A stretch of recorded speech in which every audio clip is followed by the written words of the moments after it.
Welcome to the Parenting with Confidence podcast. I am your host, Teresa Alexander Inman, board certified behavior analyst and infant toddler developmental specialist. Today, I am thrilled to have the beautiful Sara Webb join me to provide value to you guys. I mean, this woman is not only beautiful on the outside, she's beautiful on the inside. Sara Webb is an author, inspirational speaker, and self-proclaimed spiritual activist dedicated to leading an intentional life and her mission of healing the world one person at a time. It's just so exciting to have you here, Sara. Thank you so much for having me. Thank you. I accidentally muted myself. Hey, that's how we do unscripted, right? That's right. It's an absolute honor to have you here. And thank you for making the time, because I know you've had some challenges and you overcame them just to be here this morning. So I really appreciate that. Yeah, absolutely. Thanks for making the space and time. You're doing really beautiful, wonderful things in the world, both on your main gig, or I don't know which one is your side gig, and here on this fantastic platform educating. I have a biological 5-year-old and 2 bonus children, a 9-year-old and a 14-year-old through my second marriage. And man, if I would have had a resource like this when my daughter was very young, before I met my wife, gosh, what an amazing help you're doing to heal families. And like we were talking about, it's like everything that we do that's positive sends ripples out into the world. I mean, unfortunately, the things that we do that are not so helpful sends ripples out too. And we're learning that every day, right? Yes, absolutely. Well, thank you for saying all those sweet things. I appreciate that. Like our missions are pretty much aligned. We have been mandated to do things to improve the world, and here we are doing it together. I agree with you. Yeah, it's a pleasure and a delight. Thank you so much, Teresa. Okay, so we'll just get right into it because I know you've got things to do. I wanted to ask you, so we're here, we're really going to focus on talking about meditation today.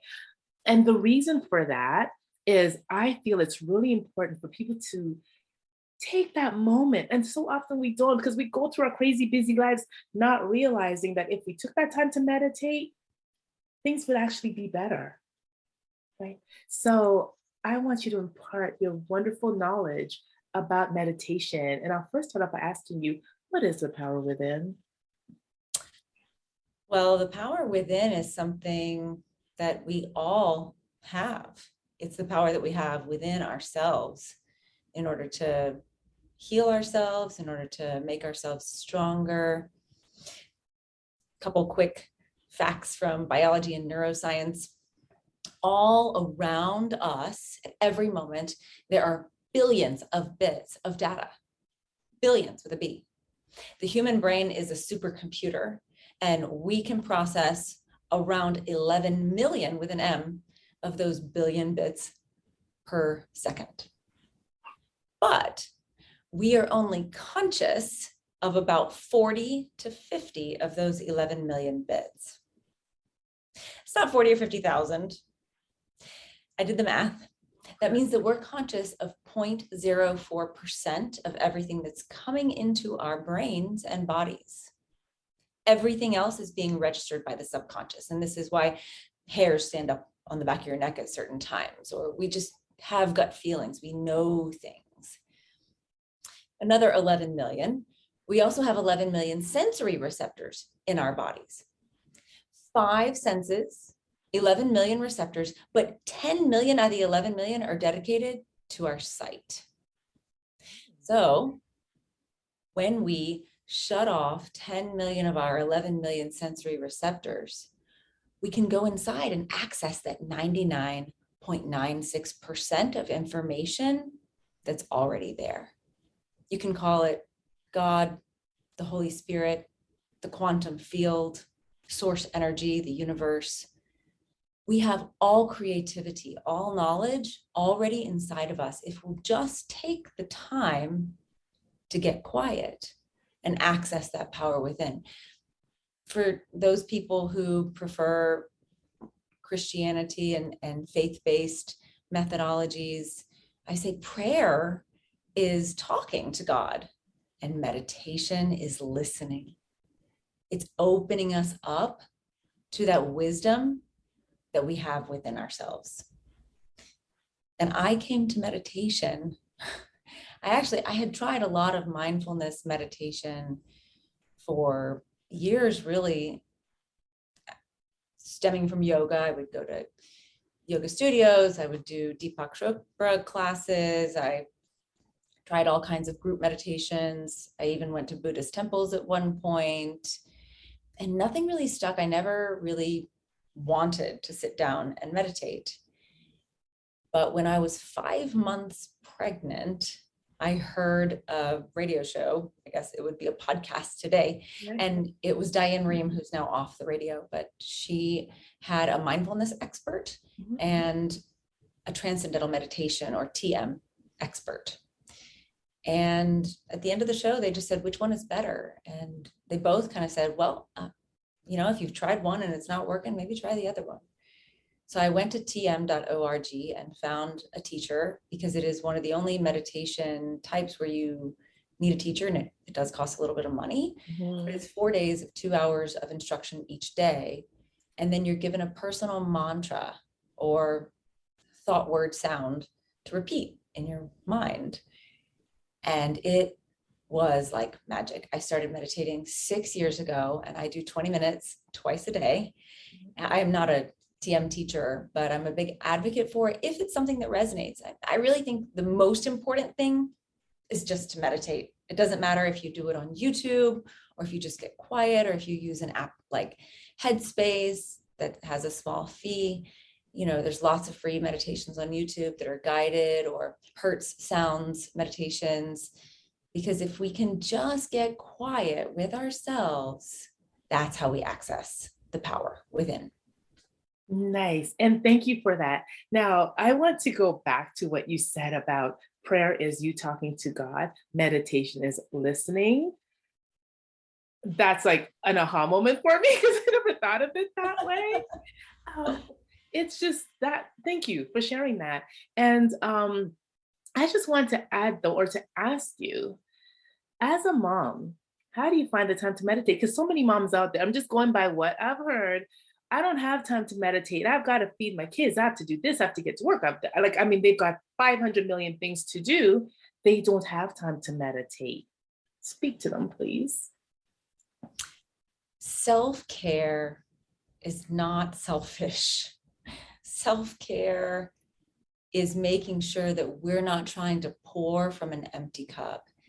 And I think, unfortunately, out there in society, we see a lot of self-care being like massages and pedicures and things that cost money, but meditation is free and it's available to us all the time. Personally, in answer to your first question, I get up before my daughter. I set my alarm. I don't look at my phone. I sometimes go, like, if I'm really tired, go rinse my mouth out with a little mouthwash, just to kind of wake me up a little bit. And I set up in bed and do my 20 minutes to make sure that I've filled my own cup, gotten quiet with myself. And then I make time during the day, either while she's at school, or right now it's the summer. I don't let her watch that many screens, but I will allow her home or educational app so that I can get in my meditation. Of course, it's not the best meditation because she's in the room and making noises, and I'm very aware that she's there, but it is better than nothing. And meditation is proven to calm our nervous system. Even if we're in a high stress day, it at least calms it down somewhat. It lowers the heart rate. It's better for digestion, for your blood pressure, and it just overall puts us in more of a relaxed state and gets rid of some of that cortisol and the other stress hormones that are really terrible for our bodies when they're consistent and persistent. Yeah. Now, Sarah, I can't sit still for 20 minutes. Like, come on. What do you have another alternative here? Well, I think that you start small. James Clear has a really great book, Atomic Habits. And he says, if you're having trouble going to the gym for an hour, just make a decision to lace up your shoes and drive to the gym and commit to 10 minutes. And you might stay for 15 and just make a habit out of it. So if you don't have 20 minutes, start with 3. And you can even set a timer for 3.5 and see if you can just focus on your breathing. And I think that most meditation, especially mindfulness meditation, teaches us inherently self-compassion. Because if we can just not chastise ourselves for the moments that we're off on the to-do list or off on what he said or she said in the past, we can just bring ourselves back. Oh, I'm sorry. Hi. Keep going. My dogs are acting up right now. They want to meditate too. They do. Oh, look, they stopped. Okay. No worries at all. But yeah, so if we can just get quiet for a moment and commit to a few minutes, then start that habit for ourselves. I think that a really great place to meditate, and I'm not advocating doing it while driving, but it is the car. When you're about to leave work and drive back home, when you're about to leave the grocery store and drive back home, and you say, hey, honey, I'll be right home. You've got 3 minutes. It's a magical space you can create for yourself. And if you've got a couple of kids who are going to be safe and that they're taken care of, you can go out to your car. Wow, that's awesome. And its own little sound box. Wow. See, that is something that I never would have thought of. Genius. Really. That is amazing. I have a setting for my drive, and then number 2 is my meditation setting, because it's like a little bit further back, so that I'm not like sitting up driving. That's my meditation setting. So I can do it. I mean, obviously safely, not on the side of the road where you might danger. But okay, sure. I promise they've never done this before. Normally they lie here and they're quiet. My big one might snore, but never barking. But there's a cat on the lawn, which is, yeah. So real life just happened. We have a dog and 3 cats. We officially have way too many animals. So I understand. It's like a zoo. Wow. So yeah, so the car, that is amazing, because who doesn't want to get away for a few minutes and just breathe? So, I used to tell parents when, I've worked with a lot of parents, and often I'll tell them, take a time out, because they start to get upset and yell and do all the things and want to put their child in timeout.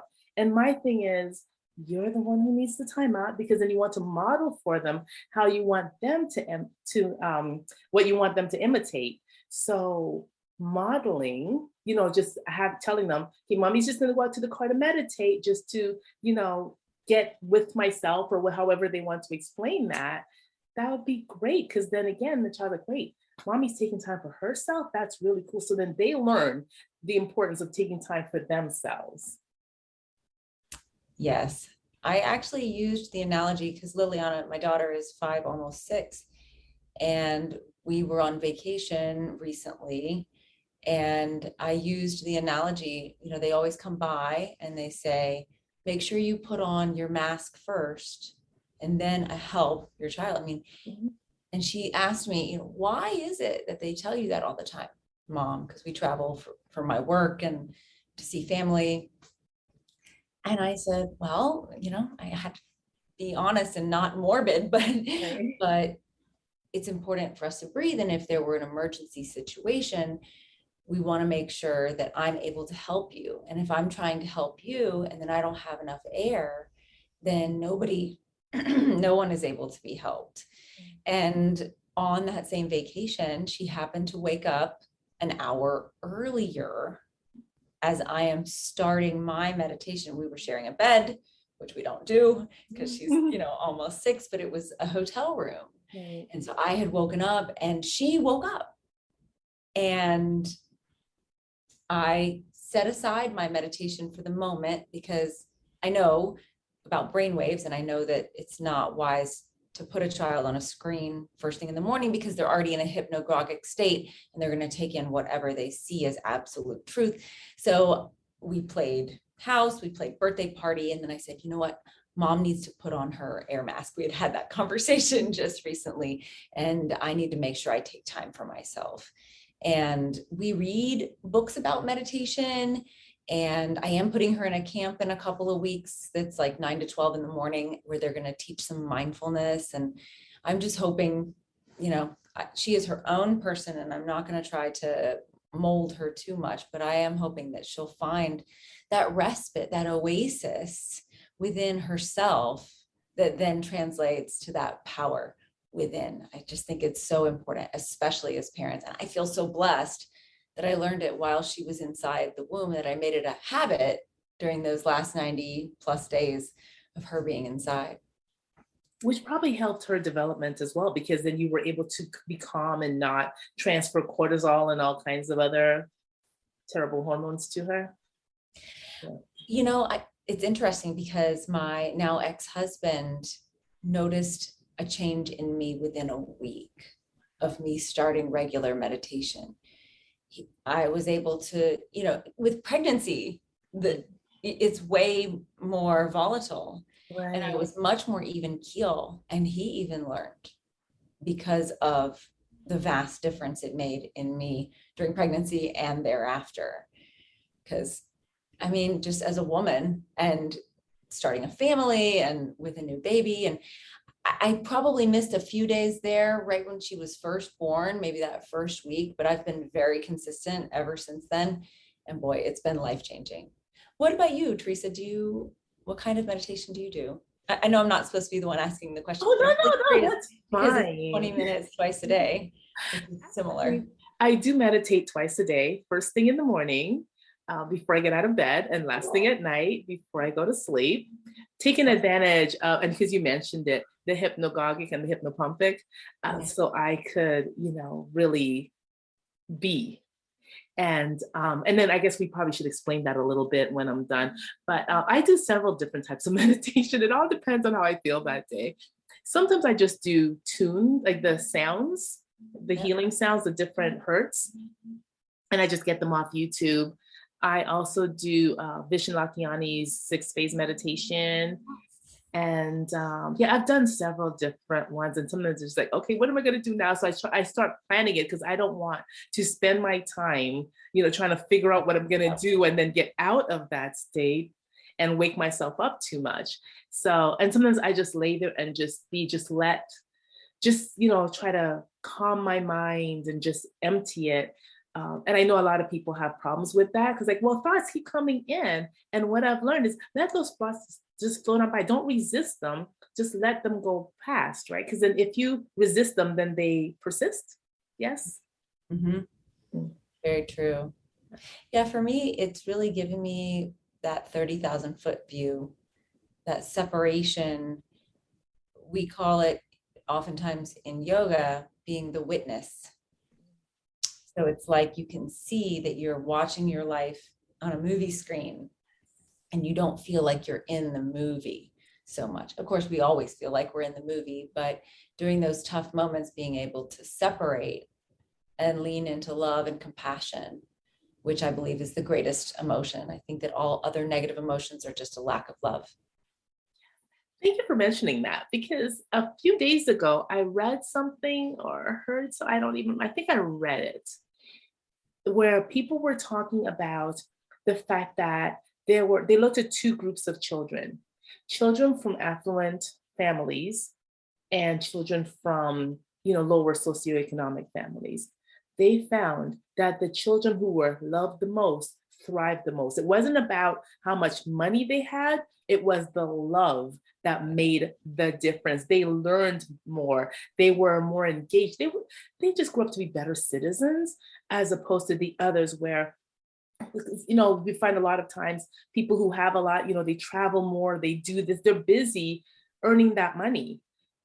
And the families who are home, unless they have 4 and 5 jobs to try to survive, but the ones who are actually home and spending time with their children and giving them that unconditional love, they tended to do better than the other group. So I thought that was really fascinating. Very fascinating.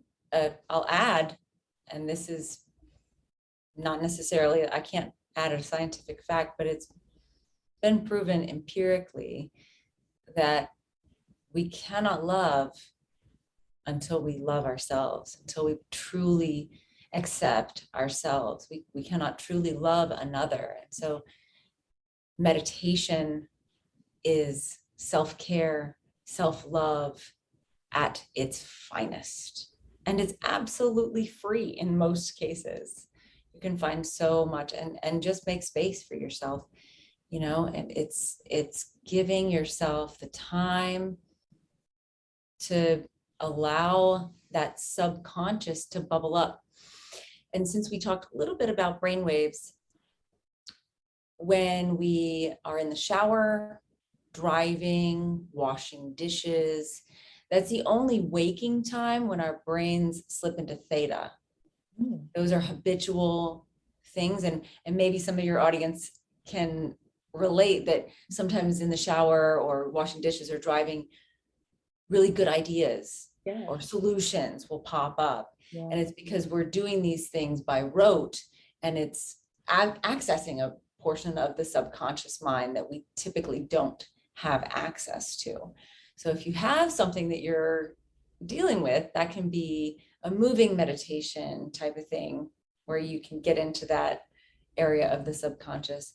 But really shutting off 10 million of the 11 million sensory receptors is where you're really going to access that information. I don't really recommend sitting down with a question, but if it's a really big conundrum in your life, sometimes we can't help but sit down with some sort of a query. And oftentimes maybe it's not the exact solution, but perhaps it's a breadcrumb to follow. Yes, awesome. Now, I want to ask, because you said our brains go into theta at that time. So, would you suggest that? And I know a lot of times the ideas just come. If we went into the shower with intention, or if we went to washing the dishes with intention, it's like, oh, wait, I'm thinking about this thing and I'm really having trouble with it. And you put that in the forefront of your mind before you start washing the dishes, would it have the same effect? Or would it guide that? I mean, I think it just depends. And I think it takes a nice balance of holding on and surrendering, right? Because you're trying to hold that in the forefront of your mind, but not being attached to the outcome, which is a pretty good definition of what meditation kind of is. We're trying to calm our nervous system, but it's not going to be helpful to sit there and say like, okay, I need to calm down, right? Usually those two words, calm down, are inflammatory, if anything. Yes. Now, sorry. So yeah, the thing is too, I think a lot of people have issues with surrendering because we want to control everything. We want to control the outcome. And there's a lot to be said for surrendering, because then we give ourselves a break. Right? We just allow things to happen. And I found when we do that, things happen so much better than we could have ever imagined, instead of trying to negotiate and go through and control every aspect of whatever it is. Yeah, I think in America, we see surrender as weakness. There's a few definitions of surrender that I think some people might see it as.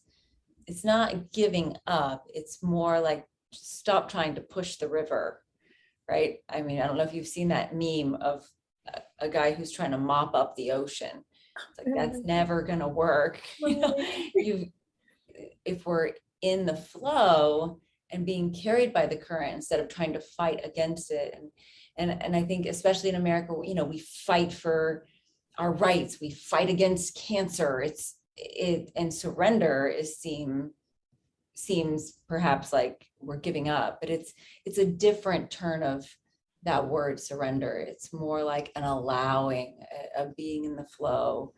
And so, yeah, I'm with you there. Surrender is important. And I think it's really hard. We grip so tightly to, like you say, the outcome and to the way we even get to the outcome, the steps that actually lead us there as well. Exactly. And it's nothing, we can't even change it. Like, we want to feel that we had an influence on it. However, how much did you, think back, and I'm thinking back to times where I thought I could control something and it wasn't me. I did not have control of that. I wanted to. The results were what they were. Right. So, yeah. So I I want to respect your time. And I just want to know if you have any last words before we sign off and maybe do this again sometime. I'd love to. Yeah, I've got a few books that are hot on the presses. Release date of my first one will be in September. Your listeners are welcome to follow me on Instagram to keep up to date with that release. The first book will be called Look, and my Instagram is at Sara Webb Says, SarawebBsays. I'm also somewhat active on Facebook, but I typically don't friend people I don't know. I have a page, but Instagram is the spot to catch me. And then I'll have another book coming out in the fall and another one that I'm writing right now. So these are collections of poetry, short form, which I firmly believe, it's pretty much a fact. Instagram is poetry. There you go.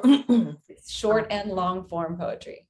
So stay tuned, and thank you so much for this opportunity, this space to connect. And I'd love to come back when the time is right, for sure. Yes, absolutely. And then also, I just want to, send out people also to your website, www.sarawebsays.com. Yes, I'm an inspirational speaker. I don't like to call myself a coach. I like to call myself a spiritual activist because I advocate for people. A coach just sounds like, I don't know, you see coaches yelling at their players on the field, and and I'm an advocate. And I believe most of my clients are women, but I speak to genders and ages and audiences of all shapes and sizes. So wonderful. Thank you so very much. Sure, my pleasure. And thank you again for taking the time and navigating all those hurdles this morning just to be here. Really appreciate you, ma'am. That's part of the beauty of life, right? It's part of the challenge. Yes. The more we grow, it's like Tetris. You get up to another level and then it just gets harder. Right. But you keep going. That's right. Persistence pays off. Yes. That's right. Okay. So thank you so much, Teresa. I really appreciate you. Many, many blessings to you and to all of your audience. Thank you. And to you as well, Miss Sara Webb. Thank you. You're welcome.